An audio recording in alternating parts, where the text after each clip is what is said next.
Well, hey there, peoples. Hey, young man. How What's y'all up doing? there? What's up there? What's up there? Yeah, Ain't nothing up, ain't nothing up there. ain't nothing up there. How y'all doing? We're doing pretty good. What's happening on your end, hon? Mm, Nothing too much. Nothing too much. Like they say, the same old. Yeah. Yeah. So you been preaching good? I've been doing whatever. I don't know if it's been good, but I've been preaching. It's been good to me. It's been good to me, Well, especially our, last our night. our fan is here, our super fan, Linda Langdon. Well, Happy, hey, happy Linda, day to you, Linda. Linda. Linda Lee, Yeah, happy day to Norman you too, honey J. bun. What's the weather like in Washington today, Linda? Let us know how it's if it's sunny or it's rainy. We just If came back to sunny. It was kind of rainy for the last few days, but if she's in Seattle, it is always kind of rainy or gloomy looking, cloudy. well, based on all I know, I don't know much about that area except I watched that movie last years ago about where it was based in Seattle. She said it's 70 and it's I wonder. sunshine. It I is wonder shot. Sleepless in Seattle was the name of yeah, the new movie. Seattle, Washington, right? Yeah, That's Yep. where the near-death fix. the INS. Yeah, the Hines. Did we ask her that? Did she have? International Association of Near Death Yeah, I wondered Studies. if Yeah, Miss Linda been there. yeah. Have you ever visited INS or had any connection with INS before, Linda? That's the International Association of Study Near Death Studies. Yes, near-death it's study. called INS. Mhm. Uh-huh. We you did a couple of sessions Yeah, with we them. did. Yeah, we Hmm. had to speak at one of those places. Yeah, yeah. Oh, It's a keynote. Yeah, yeah. that's awesome. That was He's about to what lose his voice, ain't he? sound like you're losing your voice. So you've been screaming. Oh, me? Yes. Sound like you got No, a No. sound like you got a duck in your throat or a feather from a chicken.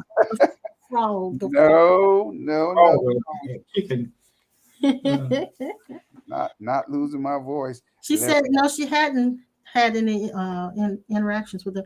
That would be it's spelled INS uh A I mean yeah, IANDS INS. mm-hmm. Like Hmm. LAND looks Yeah. like. Yeah, and it's the National Association of Near Death Studies, and it's very very interesting. They have all kinds of speakers, people who have had near death experiences and near death like experiences. In And fact, you were on one of their movies that they did, mm-hmm. documentary that they did about. But you went on as a near death like Yeah. experience. Mm-hmm. Yeah, so wow. it's Now, very do they do any live streaming or anything that you? they have chapters all over the states and maybe outside of the states. I'm not sure. If Yeah. it's international, I'm pretty sure it is. Uh, and they have speakers that come in and out, and they have been since the pandemic been doing some online sessions. Okay. If I guess if you connect with them, you can find out how to get those notifications. We get them all the time by email because they know us and we've had that affiliation with it for a while. But yeah, this young man here has done near death studies most of his life. Life, yes. Because of the spiritual experiences that he had. They were so like those people who had near deaths. Mm-hmm. Mhm. Mhm. Yeah, but anyhow, I'm Back, glad to be here back with you at the guys. ranch. Yes, I got something I want to read. Can I read this to you guys? Sure. And this She is may not be old enough. I may not be. That's true. I may not be. And this is out of an old book we've had for years. I don't even know when it was printed because it was written by Basil Pennington, um, who was he was a priest, wasn't he, honey? I think so. I'm not sure. Don't say And yeah, I'm trying to see when it was written. Actually, the first edition, I think, was in 1986. No, 65. So, and Thomas Merton, who is another um, Christian mystic, was also in collaboration with him in this book, and it's called Centered Living. Let's see if I can get a good look there. Centered Living. It's all about centered prayer, the way of centering prayer. So we've read it years and years ago. I just decided to pick it up again. I don't know why. Sometimes we'll go through our house with all of these books and something will stand out to me and I'll say, I want to read a little bit of that. So I did. I picked it up. And this particular chapter is called Transformation of Consciousness, which is really, really interesting. He says, at our natural birth, our perception makes us the center of the universe of all that is. We are a little bundle of potential, much in need and very conscious of our needs. That is our first consciousness, the things we need. Soon enough, we begin to confuse what I need and what I want.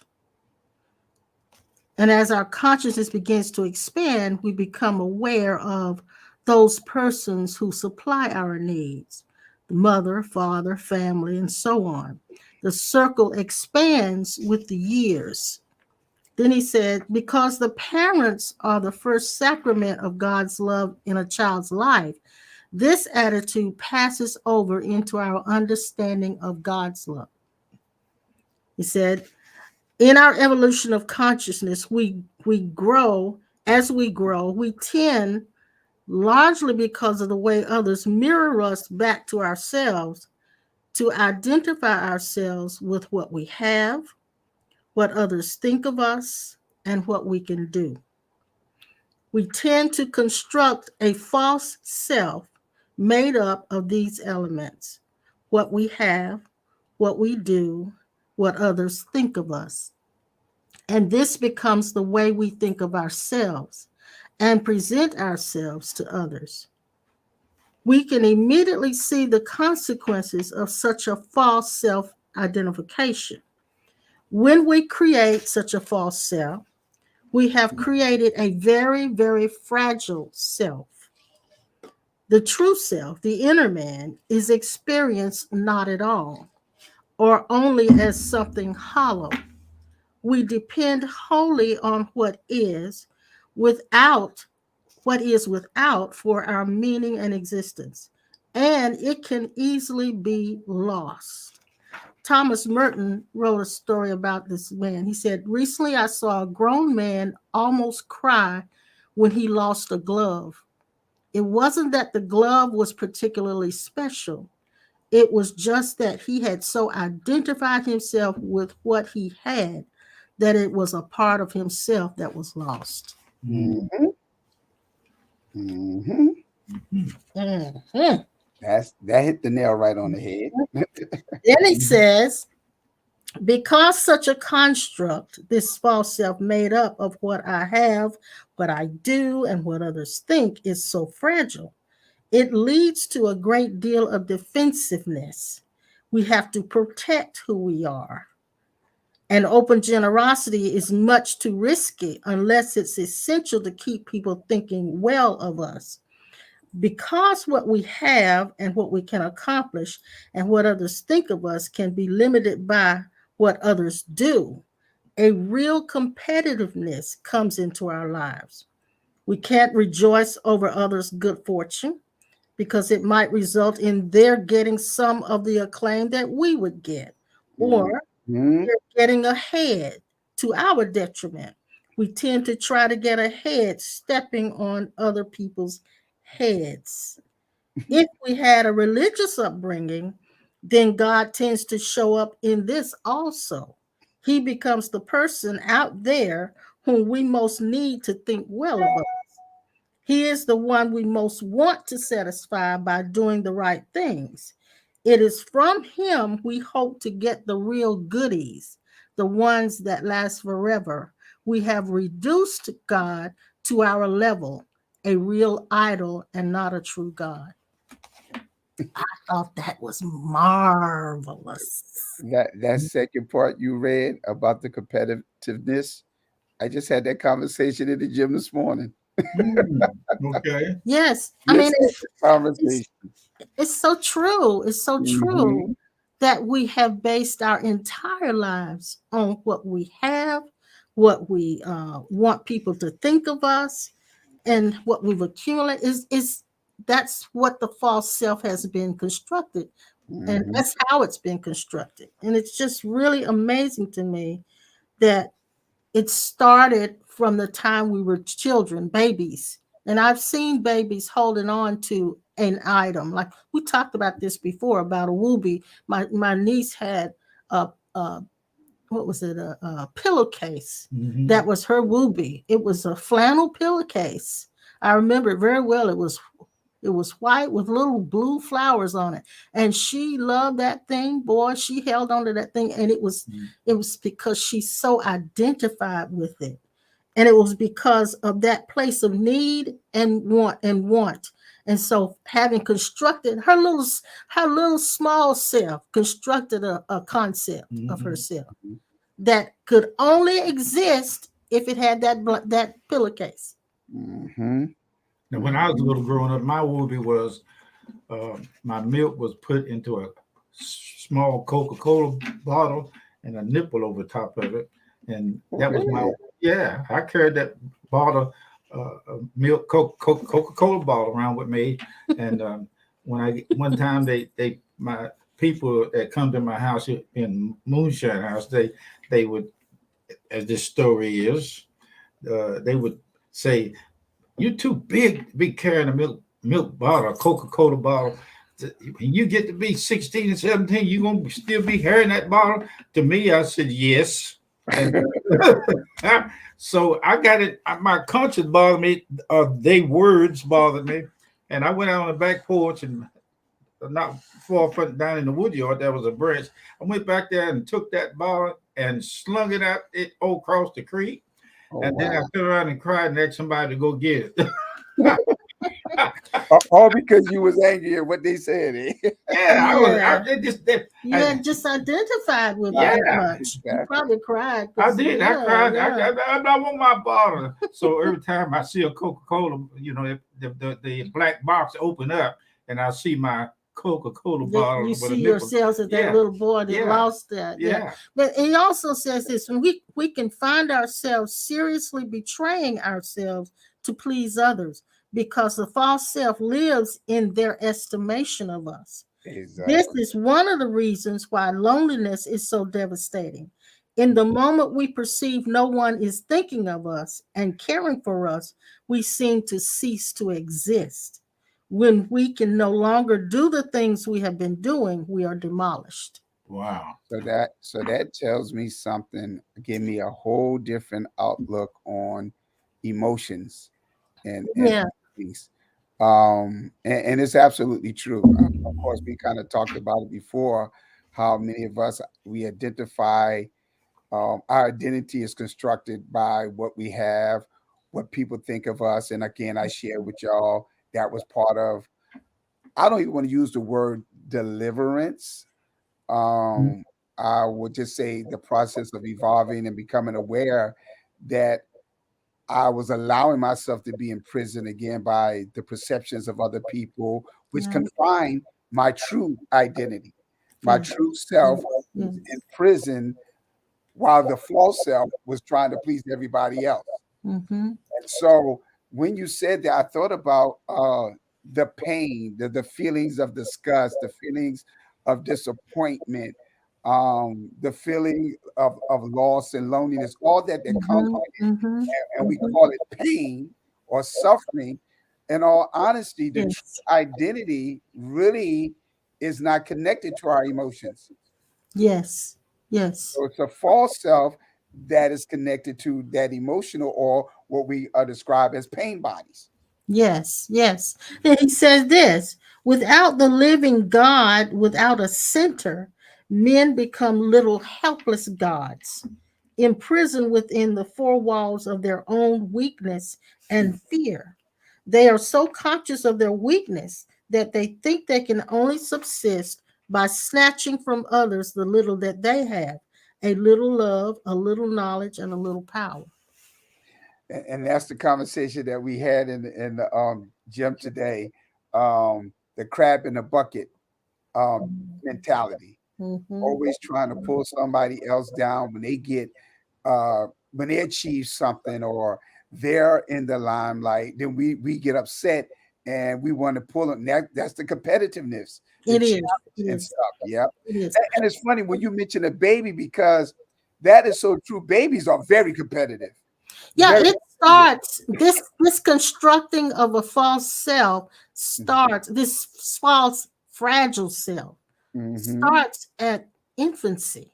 Yes. Um, so it's very well developed by the time we're an adult. Mm-hmm. Uh, Sometimes to the point where some people never escape it. So the point now that I want to drive home is it's not about us trying to break habits of wanting and need and having people to look up to us. It's not about that, but it is about realizing I've formed and developed and created a false self, and I've jumped into it believing it's what I am. Mhm. And I'm glad you brought up that point about n- not necessarily us not wanting, but when we want because somebody else has, then Mhm, that's a whole different thing, mhm, which is mhm. covetousness.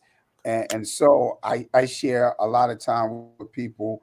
When there's something I like, I could care less if somebody else has it or don't have it or whatever. Whatever I like, and I get. And Mhm. it's not based off of what other people opinions or what they think about it. If I like something, I'm going for it. But if I'm going to get something to keep up with the old saying, keep up with the Joneses and so forth, then I have resorted back to that false identity. Yeah, and I think that the other part that I would like to drive home is that it's not so much the desire to have or the wanting, but it's knowing that it's believing that whatever I'm desiring and wanting is going to complete me. Exactly. And I've used myself as an example. Years ago, Dad and I have had the best of cars. The only cars we haven't had would be Maseratis and those that cost maybe hundreds of thousands of dollars. We haven't had that, but we have had all of the basic luxury cars that you could have. And I remember very clearly one day when I was driving my loaded Volvo that hardly anybody had on the road at the time. I mean, I was one of the first that had a phone in my car, and that was big time back then. My car had a phone in it, Mm-hmm. and I mean, it was fully loaded. So anyway, I remember the moment I was driving that car, and I heard Spirit say to me, "Does this car make you important?" And then I was asked the question, can you feel this same significance if you were in an old beat up car? And Mm-hmm. I had to be honest with myself because at that time I had identified with that car to the point where it made me feel prestigious and significant. When he got the Hummer, it was the same way. Mm-hmm. It's because I thought that thing, that external thing, made me something different. Mm-hmm. And so it's not the desire to have that's the problem. It's not having is the problem. It's when I've identified it and I thought it made me to be something. People do the same thing with clothes. Mm-hmm. I should feel just as important with a sweatsuit on as I do when I put on a silk suit. So it doesn't Exactly. it doesn't matter. It's about what our internal state is. If I'm living as that constructed self, it's very fragile because when I identified with that car, should that car have been totaled, I would have been devastated emotionally because it would have Mhm. been me being totaled. Mhm. And Yep. so it's when we identify with those external things because that's the construction of that false self. I hope I'm making sense. Does that Mhm. Oh make my, sense? you're making a whole lot of sense. And matter of fact, I remember that Volvo too. I remember it. Yeah, I mean, Mhm. and it's for some people that may not be a luxury car, but we've But had but at that time, that was the car to have because the Volvo was at that time supposed to been the most safest car to have During that yeah, time. yeah, because of the yeah, way it was built, like a cage. yeah. And back in the day, it was a $30,000 car, which was a high Mhm. dollar car at the time. So we've had the cars, we've had the Hummers and the Cadillacs and all of those. The only thing we haven't had is Rolls Royces and limousines. Mhm. But it and then I had the same situation come up when we moved in this neighborhood. And it's not a really exclusive gated neighborhood or anything like that, but it is one of the best neighborhoods you can live in as Yes. a middle class. Mhm. And it's almost like living in the park, Mhm. Quiet. Yeah. quiet. But then our house is adjacent to a neighborhood that's behind us that is not like a park. There are smaller houses. There are people who may not be as well off, and some of them are uh, kind of wild and like what's the car thing they just had about the with Vin Diesel in it, kind of Yeah, yeah, wild with their Fast and cars furious. and Fast and Furious. Yeah, that's it. yeah. That's Fast it. and Furious. That's the mode down there. Mhm. Um, and it's right adjacent to us in our back from our backyard down, And in between this place, up on the hill in the back in the other part of the neighborhood, there are $400,000 which were bigger houses. than our It was bigger houses. than Yeah, and ours, and yeah. everybody come by here. They stop here because we on the corner. We're on the corner. We We're like we're on the border Yeah, of yeah, and they yeah, they always stop. They think that the rich people live here. I say, yeah, yeah, we yeah, are rich, yeah. but I'm not interested in buying it But right now. my point is this: when I moved here, we moved from a smaller house, which is not a big deal. I wish I had this smaller house back now. But anyway, when we moved here, our persona for I say for months, I didn't feel like I belonged here, Oh wow. and and it took me a while to realize I'm part of this neighborhood, Mhm. not just coming into somebody else's neighborhood. And then I remember the day that I was driving the car, and there are two ways to get to our house. I can come the back way through the neighborhood that I'm talking about, that's like Fast and Furious, or I can come up through the other way, which is more exclusive and quiet and all of this stuff. So I remember the day I took the back route, and I remember hearing the thought in myself, somebody's going to see you coming from this side and they're going to think the worst of you. Wow. That is the constructed fragile self that has placed all of its self-worth on what it's accumulated, what it has, and what people think. Mhm. And I was graced to be able to catch it because I've always asked that I please see the ego when it's in full force. So I Mhm. was I was fortunate enough to catch it. But Mhm. that's and I'll give you another example of, and this isn't about material things at all. I was going in the bank, and this lady was coming out. I opened the door and I held it for her. She didn't say thank you. Immediately after that, my response internally was, she could have at least said thank you, which I know now and knew then afterwards that was that constructed self because it wanted to have people think of it a certain way. Exactly. So Exactly. what he said in this book is crucial. It's crucial because we don't realize when we're living as that false self and Mhm. how fragile it is. My feelings got completely hurt because that person didn't say thank you. That's fragile. Mhm. I shouldn't be living for a thank you. And So, so most of our suffering that we actually experience is self-inflicted because thank you. we're trying to again fit in with the perceptions and the ideas of others, what they think that's self-importance. And so it's funny because again, I think many, and I think that's why there's such a shifting in the emotional tone of the whole entire world. Yeah. Um, there are some that were lonely in the midst of the pandemic because of the isolation.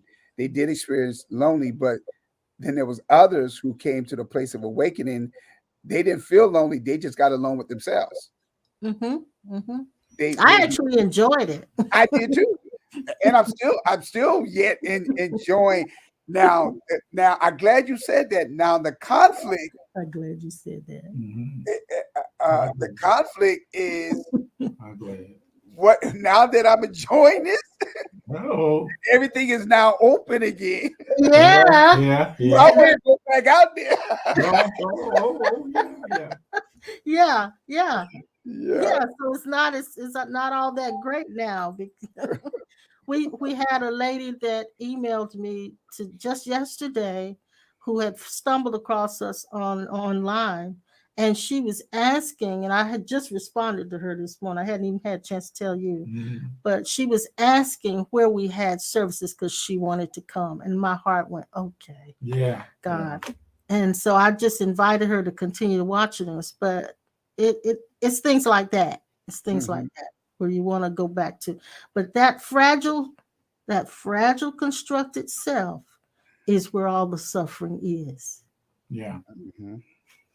Yeah. It's really a sensitive thing right now.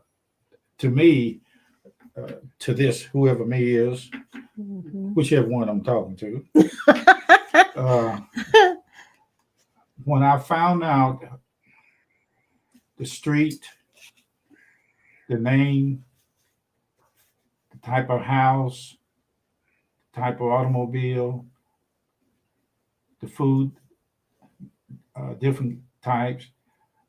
When I found out that the Christ identity being the true, real everybody is the everybody,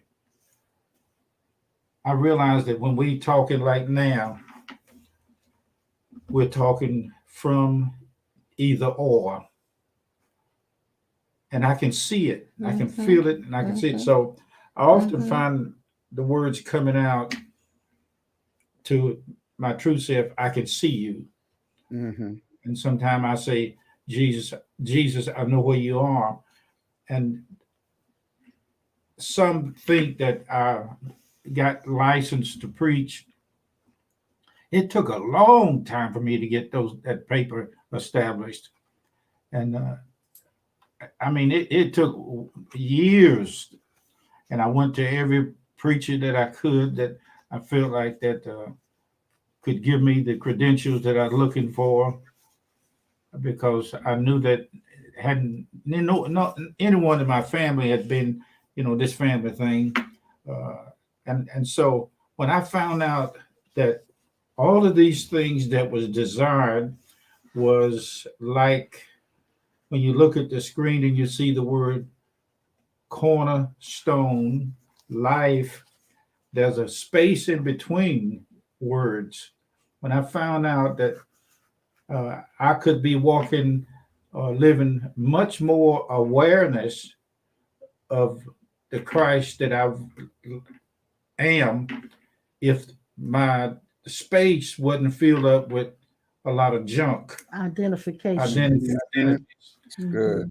Mhm. When I went under surgery, well, not a procedure, Colonoscopy. colonoscopy, before I came out from under the anesthesia, I had a chance to see in the spirit world all the umbilical cords that was connected to things that we were attached to, and the attachment. And I came out and recovery, and I was telling her about what I saw.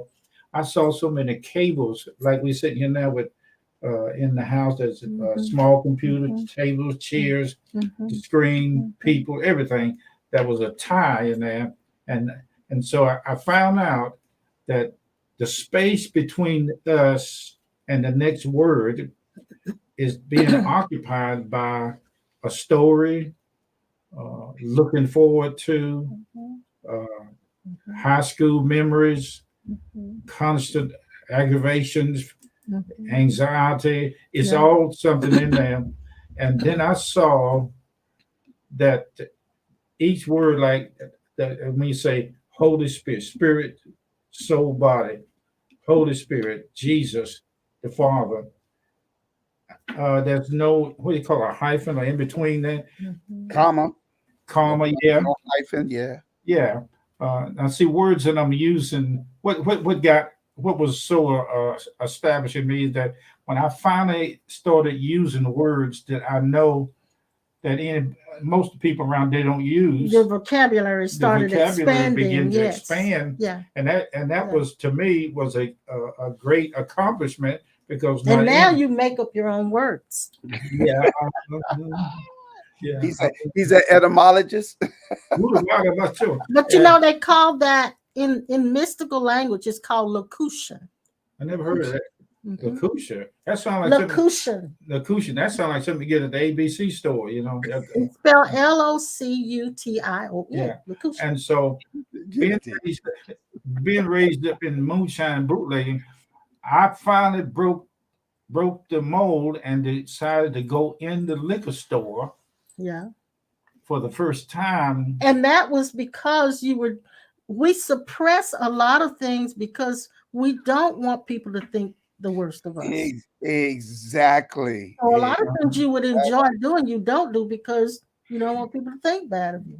So here I go in the liquor store. You were breaking that, weren't you? Yeah. And I thought that, and to this day, I said, the liquor store, ABC store, the prettiest store in the world. But I went in there and we got some stuff to cook with. That was Christmas. Christmas, yeah. Christmas, I always get and I had the bag in my arm, and I walked into one of the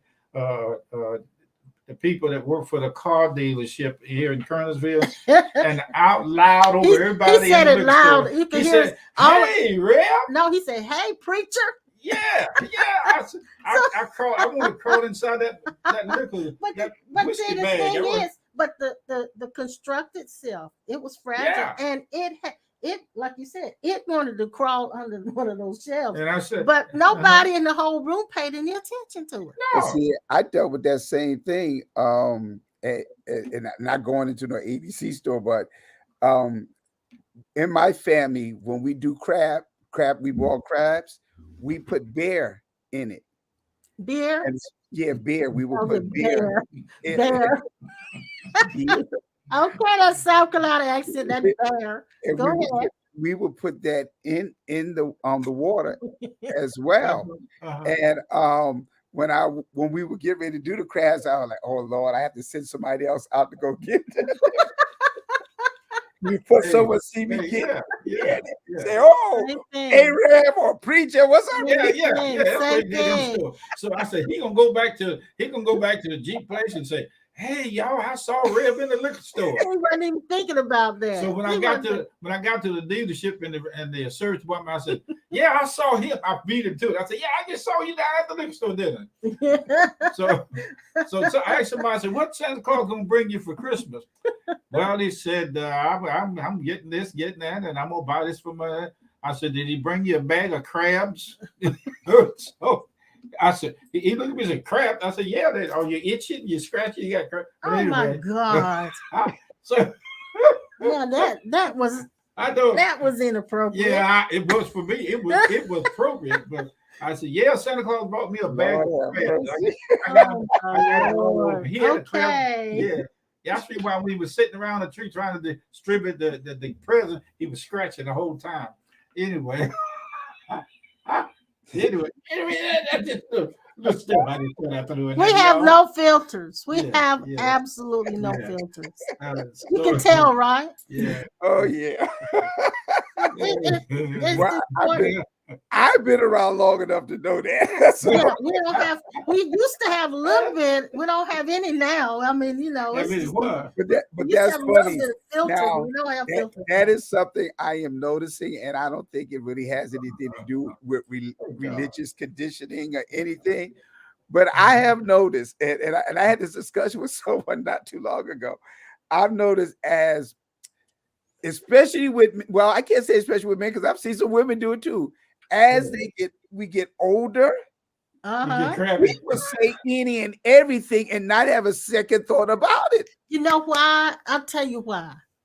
Ha- I'm coming up on my 75th birthday, and as I've gotten older, all of those things that we try to, uh, all of the image that we try to live up to, it the desire, and I won't say the desire, the effort to maintain that false image gets weaker. Mhm. It gets weaker, and you just, like I said on Tuesday, was Yeah, I laughed when you said you I get was. to the end of your rope, don't tie a knot, just let go of the damn thing. So That she said, oh, Hey, it, Dad, I said, did Ma just say that? your filters, they weaken as you get, because you realize I'm going to exit this place eventually. What am I trying to develop here? What am I trying to hold on to here? And that was a question I was going to ask earlier. And it's funny because we say that during funerals. We'll come into this world with nothing and we will Yeah, leave out with yeah, nothing. yeah. So, what is the true, and to me, now I know the answer to it, but what is the true accomplishment to gain all of these things in this world for what? Really, for what? It's, For what reason? it's simply for the experience. Simply for the experience. Uh, Now I realize that whatever we do, whatever roles we play, it's simply for the experience. Mhm. If I get a luxury car, which I don't know, I may have my forever car now. My Chrysler's paid off. I don't want another car payment. But if I decide to get another luxury car, it would be simply for the experience. Exactly. It wouldn't be to make me feel prestigious. It wouldn't be so that anybody would think better of me, be impressed by me. It wouldn't be any of that now, because that I understand and I've seen clearly what the constructed false self is. So it would be simply for the experience. And there's nothing like riding in a luxury car. So I that's an mean, experience that I'd like to have. If mhm, I want to have that experience, I may have one. yeah, and that's been the, because I've when I'm alone with myself, I crack up at myself for real because I see the things that I did in times past. They don't mean nothing to me anymore, and I Mhm. laugh because I've been telling people, especially within my church, and I don't I have to be careful how I say it because I do not want to continue to feed the ego, but I'm just trying to prepare them to help them to understand the preacher apostle who y'all used to know Mhm. after this pandemic had happened, he ain't alive no He's more. not here anymore. I'm a totally different Yeah, person. So yeah. I'm not going to be freaking out about certain things. I'm not going to be stressing myself over religious activities and trying to do this and that so that people could applaud me or look at what Apostle Armstrong Pole Ministries did. I'm not there anymore. That And person's gone. Yeah. and I'm trying to find a word to describe it. The best word I could use, it is scary because I'm in this unfamiliar place of rest. Yes. Good. Literally That's good.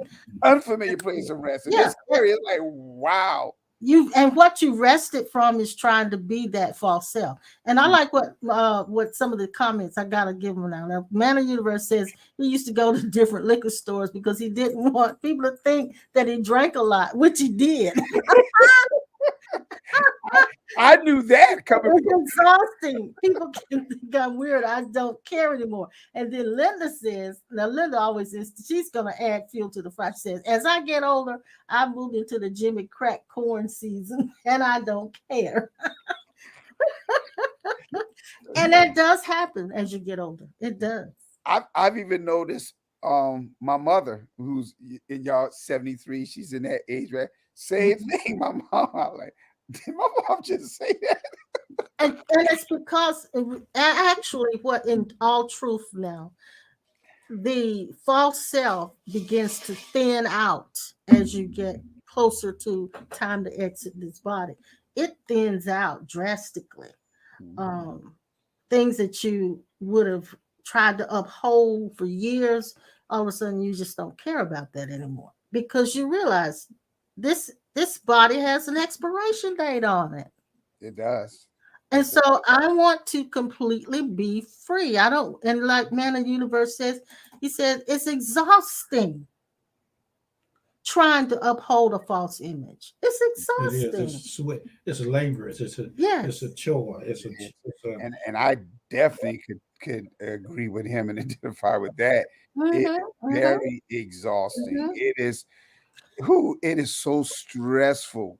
So, Headaches. I so mean, yeah. So I admonish any of those who may listen to this, even you all who listen now, and then who may come later, to just simply let go of the false self. Let it go or stop trying to keep it alive in the sense of trying to keep that image in front of you by trying to have something that's going to make you feel important or do something that makes you feel important. None of that really is going to matter. Is when you realize that none of that makes you important. What people think doesn't make you in my important. notes I wrote here, we are the unattached to ego identity. Exactly. We are the enlightenment of God. Yes. We are the realization of God. Now, here's a good one. We are the forgiveness of God. So somebody said, well, if you forgave or forgive, you forget. If you forgive, you don't bring up the subject. It's but not necessarily true, is it? When I found out that the mind mechanism constantly brings up something, finding out the truth of who we are and the practice of observing the false self. Every once in a while, we'll jump in there, back over the fence, and you know, we take everything to court. We want to sue everybody, and we want to shoot people with shotguns. And I'll be going in the store, something to say. You ought to just slap him. Why don't you just get out the car and walk around to that lady that's sitting there on the phone and cuss her out? You know, your train horn ain't loud enough. You need two more to blow their bottom out. You know, run up on them and block them from getting around you and all kinds of stuff. It's ridiculous. But if I had not understood all that we are discussing in these science classes, science, the definition of how things work, we hadn't been on this. Some of these things that come through the mind, I would, and some of them, so and they seem so real, so pertinent, right there. And if I didn't know, I'll tell myself, shut the H up. And I'll be talking to her. She said, "What did you say?" I said, "Nothing. Don't pay no attention." But it's that thing that is. My wife said my mouth runs so much in my sleep. She said it needs a vacation. You know, she tell me, she'll wake up and say, "Would you please shut up and go back to sleep?" And when she say that, I come out of it and I realize that I heard myself or something in there, the box open or whatever it is, talking. You look at this stuff from this, and here's another one. You see Jesus, you see the Christ in people, but you find out that there are some of them who don't want to see him anywhere but coming in the sky. And I say, well, what use is it to receive Jesus as Lord and Savior, and he live in you, but he never have anything to say but what you done learned, studied, and practiced. I thought one time, y'all, I thought that if I was gonna be a thorough, fully loaded, goosey Christian, I thought if I could learn the whole chapters of Bible information, I would be ready for anybody and anything that came up. And you know what? I found out that was spinning your wheels in the mud. And that's why I say I found the real Christ. I found the real Jesus. Yeah. And I'm talking to him now, right here, online. And he's responding to himself back over here. When I found out that my Lord speaks to my Lord, that when God, I just found out how he's so real. He is realer. I say he's realer. He's realer. He's realer. He's better than Godzilla. He's a realer. He's a really he's really sharp guy. You know, I like this. And we're talking about ourselves. If God is the man of the universe, then we are the man of the universe talking to himself. And then I realized that long time ago, I'm making these long sentences, ain't it? Yeah. I quit. You're making a sentence a mile long. By the time it gets to the end of it, you're like, okay, what did he say? I get so tired of hearing my mouth. But Dad, you're talking about your mouth, but I dealt with my mind. I had a situation that had to been Tuesday.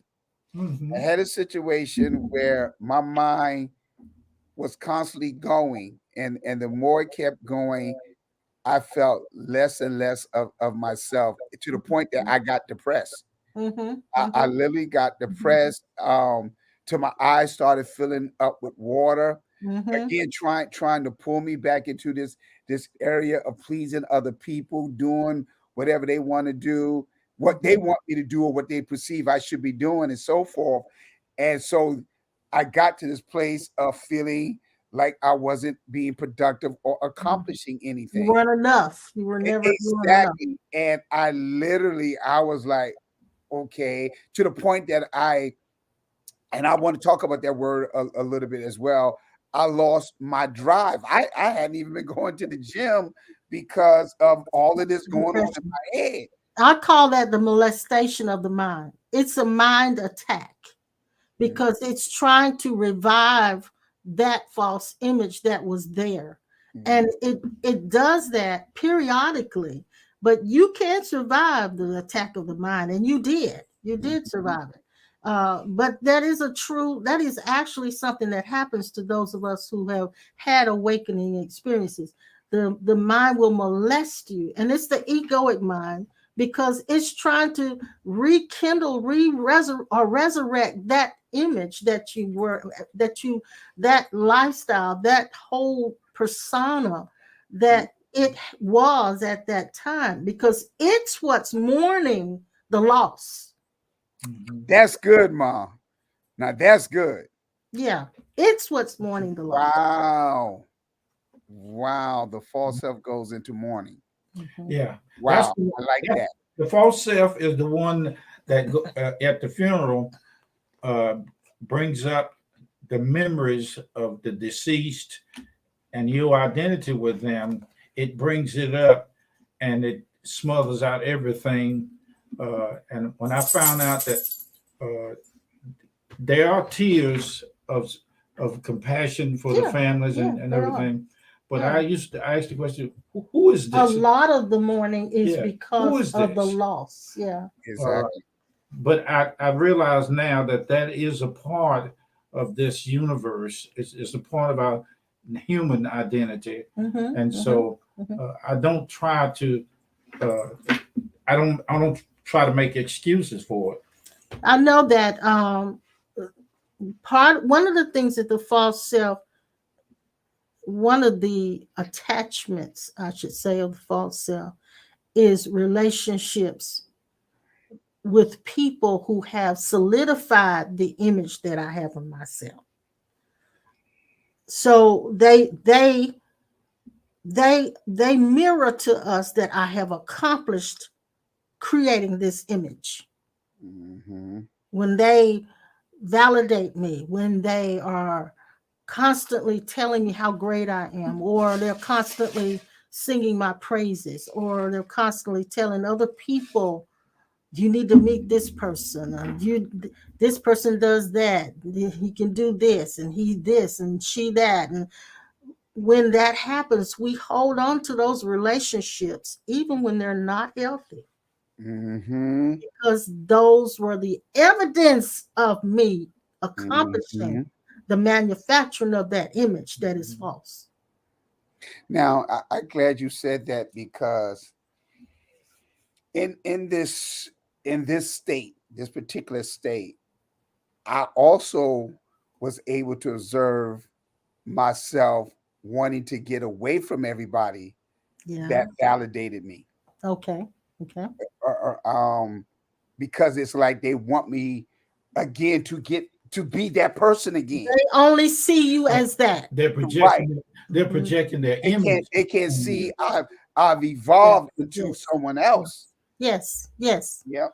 Yeah, And and they only see you as that. We have people from our past constantly calling to try to get him to prophesy to them, minister to them in the same way he would have done it 20 years ago.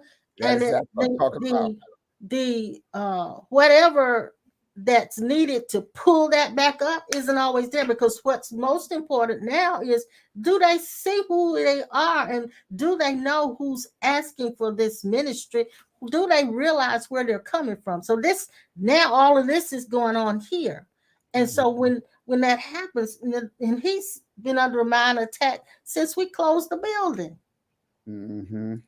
because the mind wants that back, Mm-hmm. because it had this validation. So a lot of times we'll hold on to unhealthy relationships simply because they validate that image that we've constructed of ourselves. I wanted to mention something that Linda says here too. She says, Norman, that she has had mind attacks and that she just lets it run its course, fully aware the whole time that it will pass. And that's pretty much what we all have to just Yep. do. Exactly Mhm, what he did. mhm. Then she says, with all the dead end paths we have been down, it's wonderful to come full circle and realize that I am that, and no rituals required. Mm-hmm. Yes, yes. So it is very important. So what we have, what others think about us, and what we can do is what the false self is built on. Mm-hmm. That's the foundation of the false self. What we have, what we can do, and what others think of us. Now, in You just gave. Go go ahead. Go ahead. We were. I just was reminded about the trauma that we were going to talk about more. The chaos. Chaos, Mm-hmm. and these are the chaos the chaosicists Chaotic. the chaoticists. See, that's that locution. Chaos. That's locution. These chaoticists is in the space between I like God that. identity and the false self is. Locution. Yeah, well, that's the name of. So they got locution in the liquor store. You can buy it a fifth of a bottle, or you can buy half a You pint. cannot. But a Now locution drink, a there good old there is something locution called drink. chaology now, Yeah, which is chaology. the study of chaos. Yeah, study of chaology. It says it's a word or phrase, especially with regard to style or idiom. And when you go back and you do the research from mystics tend to create words to explain what they cannot put words to. And, Which Paul tried to do. Paul tried to do the same He thing. tried to do what? We remember when he made the statement after he had the experience of being caught up, and he didn't know which heaven he was in. He said he didn't know if he was in the body, out of the body. Yeah. That there were things that he could not Speak, yeah. legitimately speak, and so forth. So he didn't have no words for it. You remember, and when Jesus said, "This kind goeth not out but by fasting and praying." He made so a what word. I did, I just put it all together. This kind goeth not out but by pressing. Hey, you remember you came up with that word back in the 80s. He did. Yeah, I remember that Preston. Preston, if we put the word fasting and prayer. That's praying. That's praying to the point that you don't have any time to eat. Yeah, so that's Preston. Yeah. So we put these words together to try to explain the inex or unexplainable. Now there you go. You're trying to make up some more. No, I don't know how to say it any other way. yeah, you a Skywalker. Yes. He's a valley walker because he's up there, he's out there. But I'm telling you, the biggest story of our life on this side, and some of us here do have some heavy stories, is the letting go of the brick and mortar and finding out that there was an image of me and her, mostly in my case, to let that go or to lose that is still something in the memory that has a weight to it. And I didn't know that it could come between me or my true identity and the false self, holding on to the ministry, and it has been a death blow to the ego. I mean, this thing with me has been tighter than water in a bullfrog. I mean, it's been really tight running this thing. And when somebody see me, I and another thing, I have all the suits in my closet that I got to get rid of them because I don't use them anymore. I might keep one or two, but I don't need all of them. And all of them was handmade and designed and all that stuff. And it is an attachment to the image that is going. I look at the pictures of what we look like when we was in our 20s preaching in church. Man, you talking about a pretty guy. You know, I was cute and pretty. And you were sharp as a tack. Yes, sir. I remember that. And Russell's and them hadn't had a bath since Columbus sailed. I mean, let me read a little bit more of this because I know our time is running, and I want to end with this part. Yeah. It says the shift of conscious. Well, let me go back just a little bit. Our God is out there. He is everywhere, and he does see everything with his eyes of love. But where is his favorite dwelling place on earth in all creation?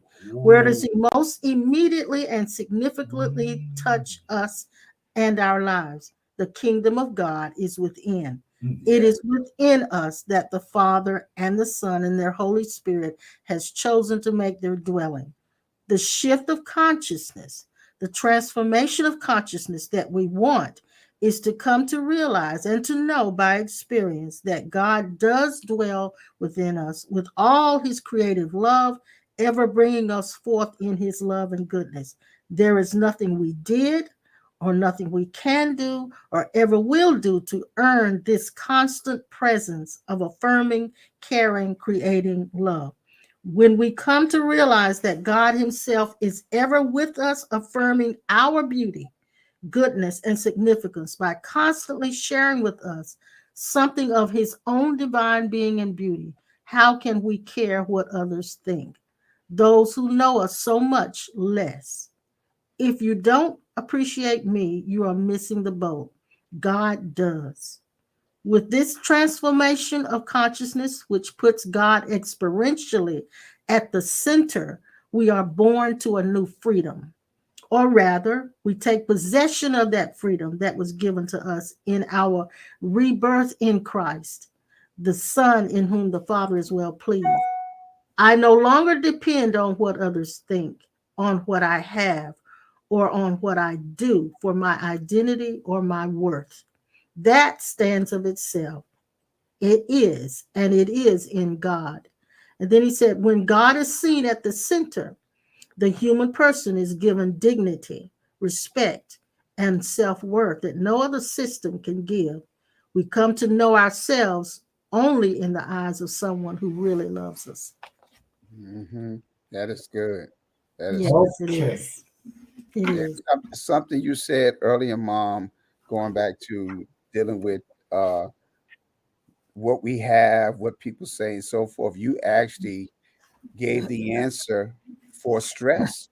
That is where everybody Yeah. we're stressed out because we're trying to do all of those things. And that's what the mind uses to attack us too. What Mhm. we have or what we've lost, what we can do or what we haven't been able to do, or what people think of us or what people don't think of us. All of that is where the mind attacks us. Exactly. You see people in the grocery store, uh, they still might do it when they go to a certain section in the grocery store. They'd be tasting things. Oh Lord, your mom was good for that. She would pick up fruit and eat it, and Just then be eating and right. look, she pick up a bundle of grapes, Yeah. not a I'm few, laughing because but my a whole granddaughter does bundle, that.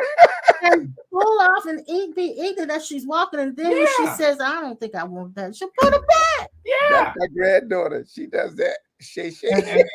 And so when we get up to the cash register, I told Mom, I said they need to sit your butt up on that cash register and run that thing across your butt. So I said you done stole everything. I said you were steal everything. So we went in the doctor's office and we was in the room. Mama all time picking up something, putting it in her pocketbook. She always had to have clinics. Yeah, Kleenex. I said, Kleenex. Mama, you know you stealing? She'll look for Kleenex, and then she'll say, I said, well, she say, they're not gonna use them anyway. You know what I tell my, I'm leaving the room. I leave the room. I said, I ain't getting locked up with you. I told Mama, I said, I said, you steal. Well, you know how it is. Now, yeah, you going to jail. And I ain't going with you either. I walk out and leave it sitting there. I come back. Are you still here? You know. Oh my goodness, I've enjoyed this conversation I today. did. I had fun today. What I enjoy more than anything is man of the universe, Linda, and all them three other Lindas and them moonshiners out there, mother of the universe, man of the universe. We're gonna be like Linda, Jimmy Crack Corner. I don't care. The blessing of being able to see your name and Pastor Strong and Pastor Strong, Dr. Strong. You got strong arms. And yeah, put your arm down, man. You will knock it out.